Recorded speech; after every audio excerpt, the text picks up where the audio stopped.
कौन? ईरान और इजरायल की जंग अगर बढ़ती है तो इसका असर पूरी दुनिया पर दिखेगा। ईरान के हमले के बाद इजरायल ने बदले की कसम खाई है। जानिए कौन है इस महाविनाश के असली गुनहगार। पश्चिम एशिया इस वक्त महायुद्ध की ऐसी ज्वालामुखी पर बैठा है कि अगर वह फटा तो बर्बादी और तबाही की राख पूरी दुनिया पर छा सकती है। इस वक्त इजरायल से लेकर फिलिस्तीन, लेबनान, सीरिया, यमन से होते हुए ईरान तक बदले का खेल चल रहा है। पिछले 1 साल से जो कुछ हो रहा है उसमें यही सवाल है कि अरब में वॉर के गुनहगार कौन है। कैसे कुछ लोगों की अपनी सत्ता की चाहत और वर्चस्व की लड़ाई ने पश्चिम एशिया को वॉर सेंटर बना दिया है। 1 अक्टूबर की रात जब यरूशलेम और तेल अवीव समेत इजरायल के कई ठिकानों पर ईरानी मिसाइल बरस रहे थे तो क्या ईरान को पता नहीं था कि इजरायल इसका बदला लेगा। इजरायल बदले की बात भी कर रहा है तो ईरान को भी देख लेने की। ईरान के सशस्त्र बल इस ऑपरेशन को कई गुना तीव्रता के साथ दोहराने के लिए रक्षात्मक और आक्रामक दोनों तरह से तैयार हैं। उनका कहना है कि यदि इजरायल का शासन और अमेरिका व यूरोप उनकी संप्रभुता या क्षेत्रीय अखंडता के खिलाफ कुछ भी करते हैं तो इस तरह का ऑपरेशन बहुत अधिक परिणाम के साथ दोहराया जाएगा। ईरान उनके सभी बुनियादी ढांचों पर हमला करेगा। हिजबुल्लाह के आतंकवादियों के नाम पर जब इजरायल ने लेबनान में आसमान से धरती तक हमला बोला तो क्या इजरायल को पता नहीं था कि कितने मासूम बच्चे और महिलाएं इसमें मारे जाएंगे, कितने निर्दोष लोग मारे जाएंगे, कितनी बर्बादियां इंसानियत की छाती पर नंगा नाच करेगी। लेबनान में बर्बादी का दंश भोग रहे एक शख्स ने बताया कि सुबह 3 बजे मैंने बच्चों को कार में बैठाया। मेरे पास ठीक से कपड़े पहनने का भी समय नहीं था। मैंने घर से कुछ भी नहीं निकाला।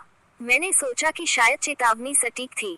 मैं बच्चों को लेकर इस चौराहे पर पहुंचा ही था कि बमबारी की आवाज सुनी। इजरायल सोचता है कि इस तरह वो प्रतिशोध के माहौल को खत्म कर सकता है। हम उस वादे और शपथ के प्रति प्रतिबद्ध रहेंगे जो हमने शहीद नेता सैयद हसन नसरुल्लाह के साथ किया था कि हमारे जीवन, हमारे बच्चे और हमारी संपत्ति उनके लिए बलिदान की जाती है। फिलिस्तीन के वजूद के लिए लड़ने की दुहाई देने वाले हमास ने ही कहाँ सोचा था कि 7 अक्टूबर 2023 को इजरायल पर किया गया हमला कितना महंगा होने जा रहा है और फिर हमास के समर्थन में इजरायल पर हमला करते हुए क्या हिजबुल्लाह और उसके समर्थकों ने इस पर सोचा कि इसका अंजाम क्या होगा। वो अंजाम अब लेबनान की राजधानी से लेकर सीमावर्ती इलाकों तक मौत और तबाही के रूप में दिख रहा है। तो सवाल है कि अरब में जो युद्ध की आग लगी है, जिस तरह अरब में वॉर छिड़ा है, उस वॉर के कितने गुनहगार हैं? अरब में वॉर के 10 गुनहगार हैं। बात अब युद्ध के लिए जिम्मेदारी की नहीं, बात अब गुनहगारी पर आ चुकी है, क्योंकि एक तरफ इजराइल है तो दूसरी तरफ ईरान से लेकर हिजबुल्लाह और हमास हैं, लेकिन गुनहगार यही 4 नहीं है। इसमें 10-10 गुनहगार दिखते हैं। इसमें इजराइल है तो उसके समर्थन में अमेरिका भी है, इसमें नाटो है तो संयुक्त राष्ट्र भी है, इसमें हुती है तो सीरिया भी है। वहीं रूस का ईरान के पीछे होना भी एक कारण है। अरब में वॉर के इन गुनहगारों को शायद आभास ही नहीं कि उन्होंने दुनिया को किस बर्बादी के ज्वालामुखी पर बिठा दिया है। इजराइल से लेकर ईरान और हमास से लेकर हिजबुल्लाह तक सबके पास अपने अपने तर्क हैं कि वो युद्ध क्यों कर रहे हैं। अमेरिका भी शांति का जाप करते करते इजराइल के पक्ष में हो गया, लेकिन इन सभी देशों और संगठनों ने अपने को सही ठहराने के चक्कर में इंसानियत को धोखा दिया है। पिछले साल 7 अक्टूबर को इजरायल पर हमास के हमले के बाद से खूनी जंग ने हजारों लोगों को मौत के घाट उतारा है, लेकिन ये खूनी प्यास कब बुझेगी कोई नहीं जानता। हजारों लोग मारे गए। ये तस्वीर युद्ध के गुनहगारों की निर्ममता का सबूत है।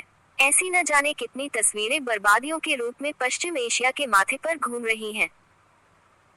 इजरायल का तर्क है कि हिजबुल्लाह और हमास से उसको खतरा है, इसीलिए वो उनको बर्बाद करना चाहता है, लेकिन हमास का तर्क है कि वो इजरायल से फिलिस्तीन को बचाने और अल-अक्सा मस्जिद पर इस्राएली हमले को रोकने के लिए लड़ रहा है।